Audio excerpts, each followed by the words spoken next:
How do you feel about Sony re-releasing all the Spider-Man movies in theaters? That's a thing.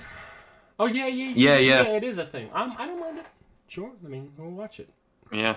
I saw a post that someone made when they announced it. Someone was like, "Oh, Madam Web bombed." like for them to have to do this, holy shit. Holy shit! Yeah. Holy shit! That makes a lot of sense. It's like, damn, we're not gonna make our money back. We released the Sony Spider-Man movies. Okay. Fuck it out. That just makes so drop much. just drop every Spider-Man movie in theaters. Give That them everything we got. We got that to make our makes money back. that makes so much more fucking sense now. I was like, why are you doing this? It's like, well, money, yeah, but like, why are you doing this and not you haven't done it before? Oh, it's scapegoat. Okay. Yeah. Fair. Sony's a bunch of fuck. Let me tell you something. Sony's made some great stuff, but whoever's the head of the Spider-Man department, couple of fucking sleazeballs. Okay, I don't care. All right, with the Spider-Verse movies coming around, such pieces of shit fucking Spider-Verse movies. I just can't take them seriously anymore. I can't. After seeing Madam Web, I can't. Before people in the comments freak out, he's talking about the live-action Spider-Verse movies, not the Yeah, not we're the not we're good not we're not animated talking about Miles Morales animated. ones. Animated are Yeah, amazing. yeah. The people over there are amazing. I'm talking about the live action Venom, Morbius, and Madam Web movies. Those are Yeah, the pieces shitty ones. of garbage. And they continue to pump them out. So yeah, I'm talking about those people. Calm down. Yeah. Because you said Spider-Verse, and I was immediately like, "Oh, people are gonna take that the wrong way." Oh boy! I would have put like a little annotation, like not annotation, like a word with a little what is that called? The fucking I would have made a correction. I would have made a correction up there and say, hey, actually, Spider-Verse movies. I'm talking about the live action. Okay, cool. Yeah. Madam Web. Fuck Madam Web. I can't stand that Yeah. shit. It's so weird that I'm seeing people on social media now that the movie's out on digital. They're like, "This scene was actually not that bad." I'm No! like, what are you talking about? What are you No! talking about? No! Let me tell you something about fucking, como se dice, how people try to frame movies nowadays, okay? Let me tell you something to do, okay? When something is defined as mid or okay, that means that it's not worth your time.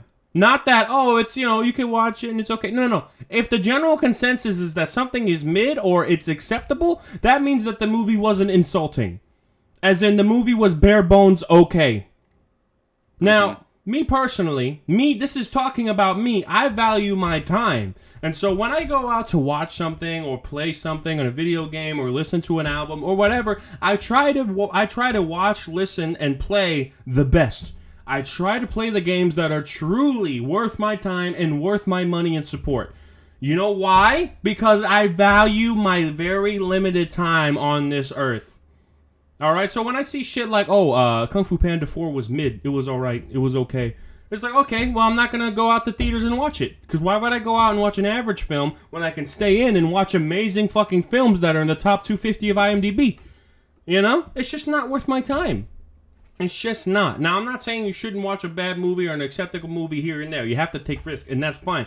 All I'm saying is don't take mid or acceptable as a positive, because it's not. Mid or acceptable is a negative. It is what it is for the viewer and for the company that made it. Average does not carry a universe, does not carry a franchise. Average does not carry a company, because there's plenty of average out there. So, yeah, that's my take. How do you feel about that? My take is that I try to watch anything and everything, regardless of what people say. That's fair. I usually look at who's making the movie, and I mean, like, in terms of director, I look for directors. I don't look for, oh, I like that actor. It's like every now and then I would do that, but it's usually just, okay, who's behind this project? Like, what company is distributing it? That kind of thing. And so, I'll go, if I like the trailer, then I'll most likely go and watch it. If I don't think the trailer looks that interesting, then I might give it a watch if it's like on streaming, but I'm not really going to go out of my way to watch it in theaters. But I usually try to watch anything and everything because I try to consume as much as possible. And, if you watch bad movies, it makes the good movies seem that much better. And if you watch something that's just okay, then, you probably see maybe it's an up and coming filmmaker that has, a lot of potential with them. It's like, okay, maybe this one of their earlier movies is not that good. If the next one looks interesting and is decent, I'll go give that a watch and support the filmmaker. But if it's just something that it's like, if it's something like Madam Web, where it's like obviously made by like corporate suits, and they don't really care about the artistry or the craft, it's just like I'll watch it to make fun of it. That's really it. I'm gonna watch it that one time, never again. But I just like watching everything. I like knowing everything. I don't know. I'm just that kind of person. I see a movie poster. I'm like, I wonder what that is. You know, I'm curious about anything and everything. No, I like your take. I actually agree with most of it. What I like about your take is that you're talking about the creative people behind it, people who are actually trying. Oh yeah, yeah. That's different. That's different. That's not. It's different. It's different than like Sony's live action Spider-Verse, because that's obviously like corporate made cash grab bullshit. It's like people know this character, let's make some money off of it, and they're not even thinking about why should we make this movie? What are people going to find interesting about this? It's like, no, how can we make a franchise out of these nobody characters that nobody cares for because it's not Spider-Man?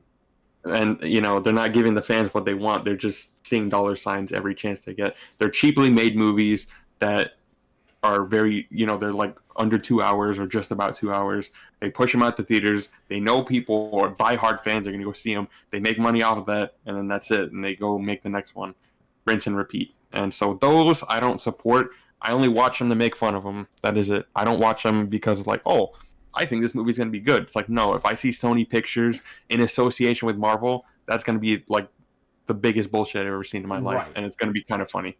And so one thing I want to point out is I agree with your sentiment that when you look at a film and you think, well, maybe it's a new filmmaker, and then you want to support their next stuff because maybe it's good, those are good. Those are definitely, I can actually agree with you on that. Absolutely. But what my point was revolving around, and I know that you know this, but I'm making it clear for the mic, is that my viewpoint goes around big movies, big companies, big whatever. For example... Yeah, blockbuster spectacle films. For example, Rebel Moon.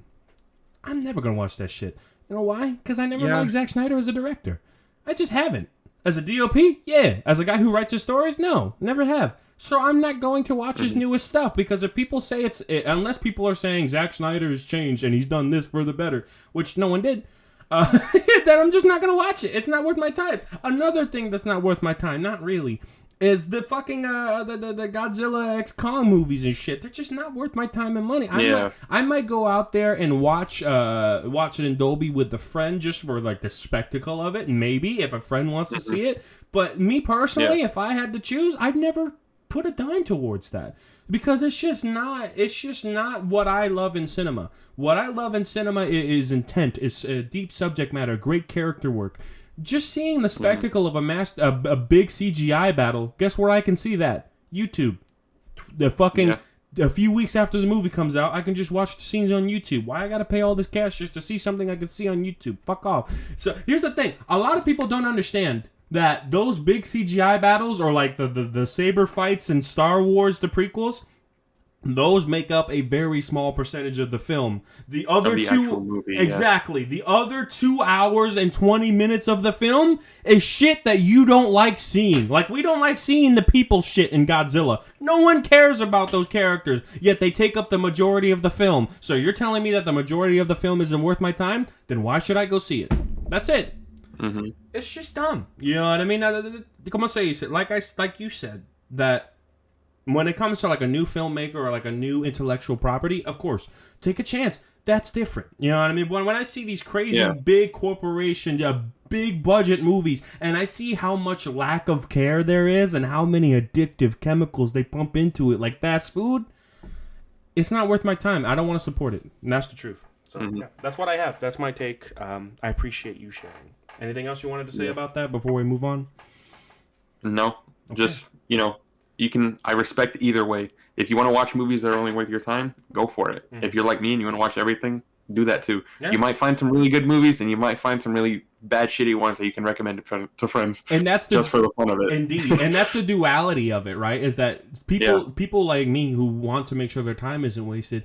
A lot of other people were willing to just watch anything because they love cinema in general. You know what I mean? And so they go out, they watch it, and then if it's really good, guess what? They did the legwork for people like me, so it's okay. You know what I mean? Yeah, exactly. It's perfect. And it's a thing of like. And it's a thing of like, I went to film school, and as someone who enjoys the behind the scenes, the making of movies, when you watch a bad movie, you can still learn stuff from it or find something interesting in it. Yes, you can. In terms of how it was made. Because it's like, look at The Amazing Spider-Man 2. It's not a great movie. I actually don't hate it. I still quite like it. Fair. But the behind the scenes for that movie is infinitely more interesting to me than the actual movie itself, because I like how much of it was done in camera. I like the dedication there was to the CGI. But if you want me to sit there and think about how interesting of a character Harry Osborn is, that's not gonna fly. That's not gonna happen to me. I'm more interested in being like, yo, that scene was made because of this and this and this. It's like, oh, that's cool as fuck. Right. But all the shit of like, hey, we're trying to build a cinematic universe. Like, I don't give a fuck. Now, Rhino's 30-second cameo. I don't need that shit. right.